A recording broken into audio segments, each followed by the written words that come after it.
So why am I here? What is my background? Well, I am a brand marketing guy.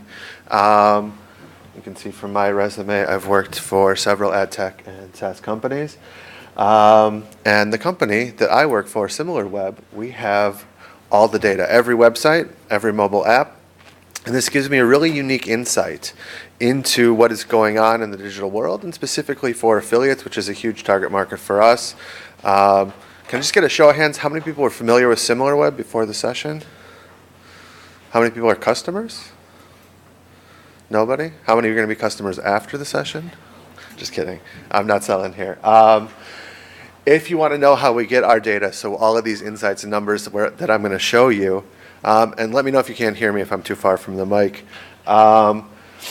We give away a lot of free software, and in doing that, we do it at a massive scale. We're able to build a panel of hundreds of millions of devices, and that gives us a sample of what's going on the internet.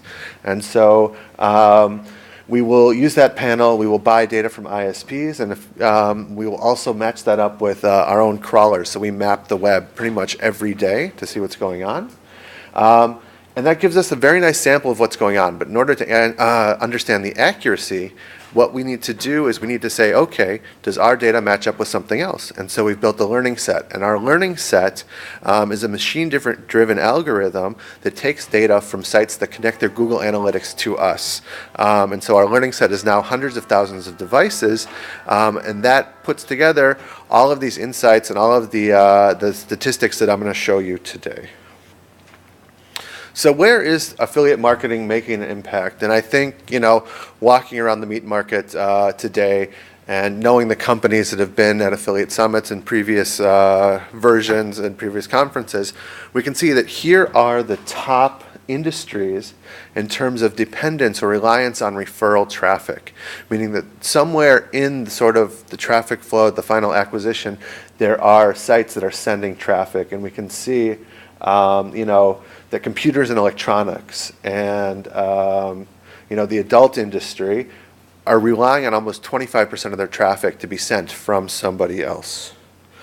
So back to the topic of my speech is the question rises, so when does an affiliate kind of stop being an affiliate? An affiliate always sits kind of in the middle. An affiliate isn't a brand, it isn't a retailer. It's trying to move the traffic, move the money, move the customers onto the brands. But what I've seen and what we see with the data is that affiliates are starting to become their own brands and their own outright, which is giving them this sort of new sort of independence and ability to drive traffic and drive interest and to monetize and changing sort of the business model in the industry. And that's what I want to talk about today. So what makes a strong brand? Number one, authority. I think if everybody thinks about Nike, they know just do it. It's very recognizable, which jumps into the second bullet, recognition. And the third one is stickiness. If you see a brand, are you recalling it? Do you know what it's associated with?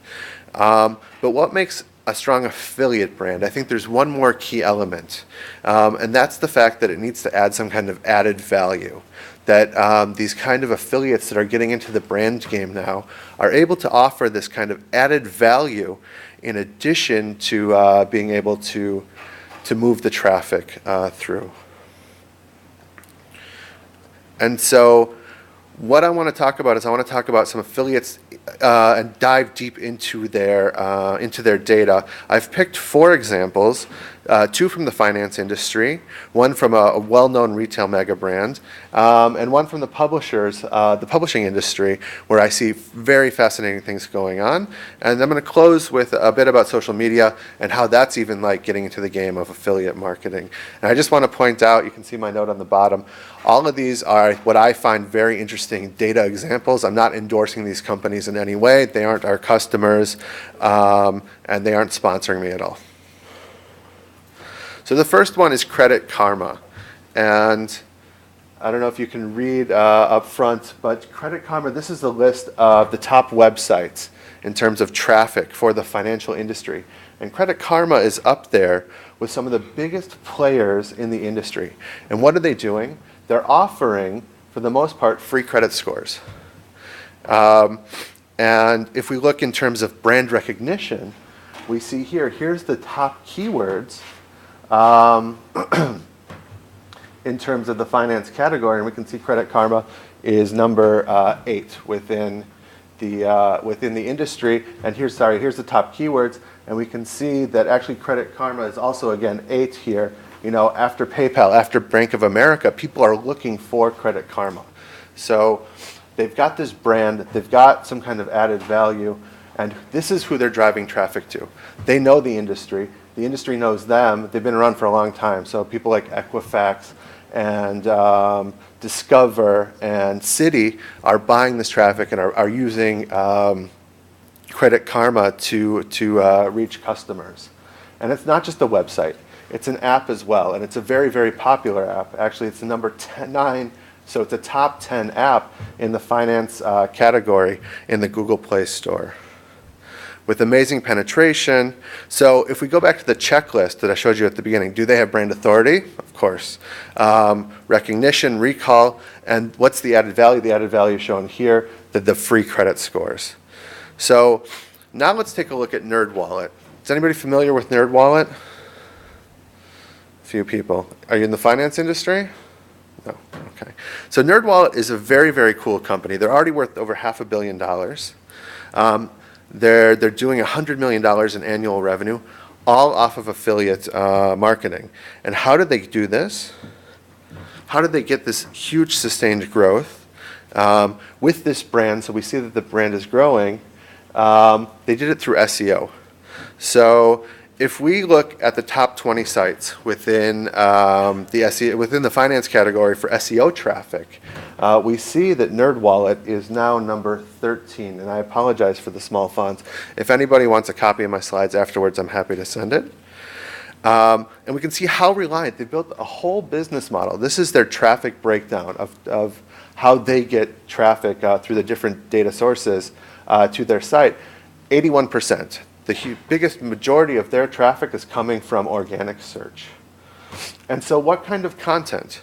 NerdWallet is doing a very, very good job of answering questions. So I took all of their keywords and I grouped them by common keywords, and we can see here that, you know, the word best, how, and what, they're answering these questions. What is the best credit card? How can I refinance? All of these things are responsible for almost half of their traffic. And what are the different products that they're pushing? We can see number 1 is credit, so probably credit cards, and then insurance, and then loans, and then mortgages. And why is this important? What have they stumbled upon? What's working for them? It's that SEO today is not driven by keywords. If we think about like SEO and organic search, the old way of doing things was to keyword stuff and to do thin sort of content. And the new focus is about offering engagement and answering questions. And Rand Fishkin from Moz did a very interesting experiment where he looked at something not even about keywords or about the content. He wanted to look at the engagement. And so he Googled here best grilled steak. On the top result, he clicked and then came back, meaning a short click, multiple times. And then on the bottom there, he clicked and stuck around to a site, indicating to Google that he was actually interested in this content. And what happened? After about an hour, anywhere from 400 to 500 interactions, he got the fourth site to rise up to the top through engagement. So what's the lesson here? In that the query to keyword model of the old one, we see that NerdWallet is really query to keyword to post-click engagement, and they're doing it through their blog. The fact that this blog is a huge driver of their business, we can see that half of their traffic is going to the blog because they're answering these questions and driving engagement through very, very targeted content. And they also have a very interesting product here beyond the content, where they can say, okay, what's a tool? How much house can I afford? So these mortgage calculators, they're getting up there and they're getting SEO just on that. But it's not just mortgage calculator. You can see how they've structured it here in the URL. Do I have a laser here? Yep. You can see it's how much house can I afford? So they're building everything around the ability to answer questions. So if we go back to the checklist, are they authority? Are they getting that brand recognition? They're on their way.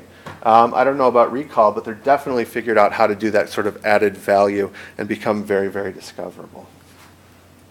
So who is this super sort of brand, I think, driving retail traffic? Can anybody guess?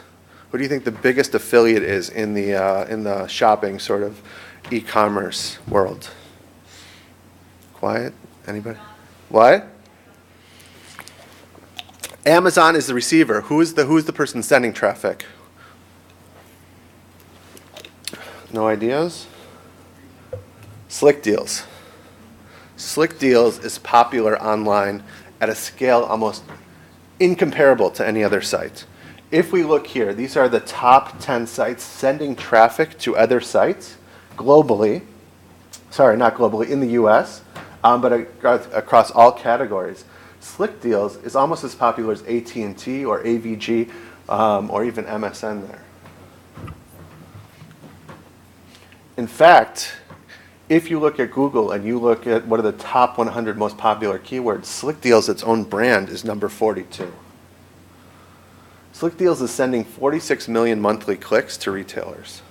And you can see here the top sort of categories, mostly to general merchandise, and we'll see who in a second, but also even to other coupon sites. And so who is getting the majority of traffic? Am I cutting it out? Hello? Better? Okay. I like the freedom. So we can see Amazon is this massive, massive player, and this is what I hear, continually throughout the industry is what's going on within Amazon. What are the top ways to maximize what's going on? And we can see why. Amazon is bigger than anybody else, 5 times bigger than eBay, which means that right now they're getting more traffic from Slick Deals than the next 4 or 5 sites combined. It's a known brand. Over half of their search traffic is coming from branded search terms. And we can see here that actually most of the people going to Slick Deals, 70%, are going off of their own recall of the brand, going to slickdeals.com. And it doesn't act like the rest of its competitors. If we look at the other coupon sites, we can see this is a breakdown of the other coupon sites in terms of how much traffic they get. A lot of them rely on organic search, on referrals. They're doing a lot of emailing in terms of coupons and deals to get out there, and Slick Deals is cruising on their brand.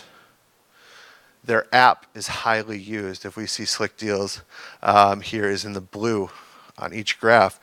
They have the highest retention of all of the sort of coupon apps in the Android store with amazing loyalty. People are staying hundreds of days, over close to 100 days for most of the people who install the app, and we can compare that to other leading coupon sites where it's almost half or sometimes a third less. So that's Slick Deals, and we see that they took this brand and they were able to build this huge, massive sort of industry behind it. And now I'm going to jump into the publishing industry. I wanted to bring as many sort of key stories from different industries to give you guys more insight into what's going on. And we see here, so Skimlinks. How many people have heard of Skimlinks? So Skimlinks is a massive player, and we can see compared to other affiliate marketers how big it is in terms of where it's installed on sites. And here's the top publishers that are on board. Big sites like CNN and Daily Mail, which is one of the biggest online papers. It's one of the biggest papers in the UK, but especially online. BuzzFeed, with 151 million monthly visits, is working with Skimlinks. And what we see here in the publishing industry, actually, is that Skimlinks, Amazon, and like these big affiliate networks are all getting the bulk of their traffic here from publishers. I think everybody knows at least some of these and make use of, or IGN, which is a video game portal. All of these sort of sites are pushing out tons and tons of content and putting out links, and those links are then sending to the affiliate networks. So publishers now account for 30% of the traffic going through Skimlinks. And I have a very nice example, actually. One of the biggest ones is Lifehacker. These are some of their top advertisers, some of the biggest advertisers, some of the biggest retailers in the world. And I have a nice example here from Lifehacker. So Lifehacker, is everybody familiar with Lifehacker? Lifehacker is a site, if you aren't familiar, where if you want to Google how to fix your own iPhone screen or do all those little things, they're going to put up those YouTube videos, they're going to write those articles and make recommendations to make your life easier. They get about 1 billion visits a year. And about a third of those end up going somewhere else. And in the last 12 months, 8% went to shopping. So they're sending hundreds of millions of consumers on to shopping sites.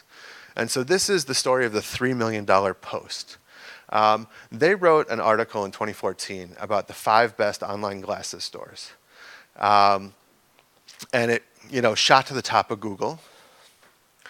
And we see here that everybody in the industry, everybody who was mentioned in that article, got this huge bump in traffic. And glasses aren't very seasonal. I know I've worn glasses for the last 20-some years.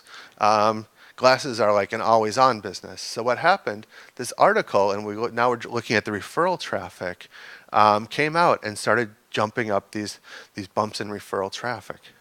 So the end result is, if we look at the bumps in traffic that all of these sites got, and I took just the average price of one of the pairs of glasses at the different sites, we can see that from one article, Lifehacker is able to drive $3 million in estimated revenue. So if they're on that affiliate model, that's a very, very valuable article, and that's only one article that they did. So think about the scale that publishers have and the power that they have to turn their audiences into consumers for affiliates. And finally, is everybody here familiar with Reddit? In America, I can ask that question, and most people are. It's not so big internationally. But this could be the next big market disruptor. Reddit has now started to enhance their content automatically with affiliate codes. And what do we see is Reddit is the #2 social traffic driver in the world. And 1 in 4 referral links from from social networks comes from Reddit. It's #2 to Facebook, more popular than even like YouTube and Twitter. So what are the major implications of this?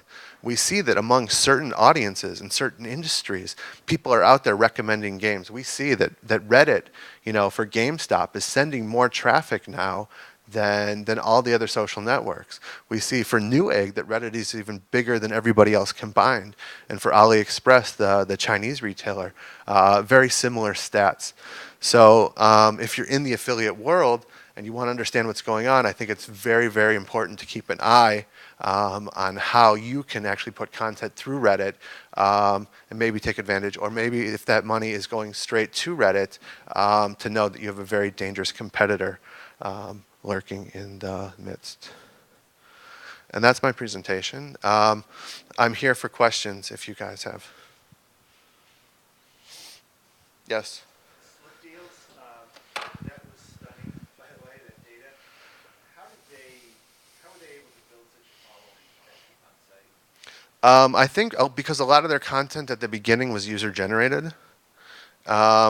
As opposed to, and they gave a lot more freedom because they started as sort of a forum where people could engage and interact and say, hey, this is good, this is bad. And then they started to build the infrastructure on that in sort of a recommendation-ish, sort of Yelp-ish way that say, this deal is still good, it's working, it's not working, as opposed to some of the other coupon sites where you just post a code. There's no like community building behind it because there's no conversation. Yes?